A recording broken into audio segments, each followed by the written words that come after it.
ఓ పాపా, ఏం పేరు? ఎవరి పాపా? స్కూల్ పంపిస్తలేవా? ఏ గమ్చెట్టు ఎవరి మీది? గమ్చెట్టు అన్న. స్కూల్కి ఎందుకు పంపిస్తలేవు?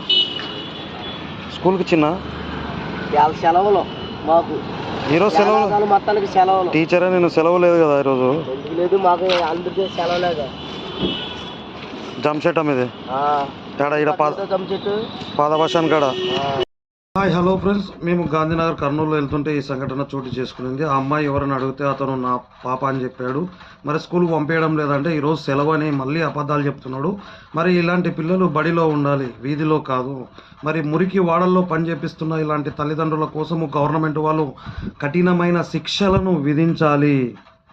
మరి 5 సంవత్సరాలు 6 సంవత్సరాలు ఇలా శిక్షలు విధించాలి. ఈ పిల్లల కోసం ప్రత్యేక పాఠశాలను ఏర్పాటు చేసి అందులో జాయిన్ చేసే బాధ్యత ఈ పోలీస్ స్థలానికి అప్పచెప్పాలని చెప్పేసి కోరుచున్నాం. ఎందుకు వారికే చెప్తున్నామంటే, మాలాంటి సామాన్య వ్యక్తులు లేదా టీచర్లు వాళ్ళ దగ్గరకు పోయి అడిగితే వాళ్ళే కొట్టడానికి ప్రజల మీదకి వస్తారు.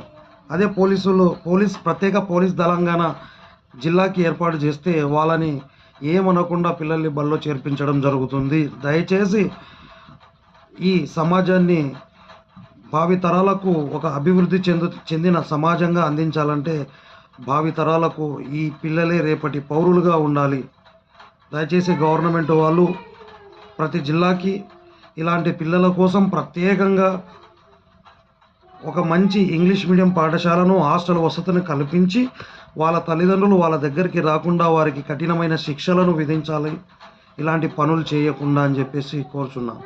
ఈ వీడియో నచ్చితే లైక్ చేయండి, షేర్ చేయండి, సబ్స్క్రైబ్ చేయండి. ఈ వీడియో ఎవరిని ఉద్దేశించింది అయితే కాదు, ముఖ్యంగా పోలీసు వాళ్ళని ఉద్దేశించి నేనైతే ఎలాంటి తప్పుడు అభిప్రాయం చెప్పలే.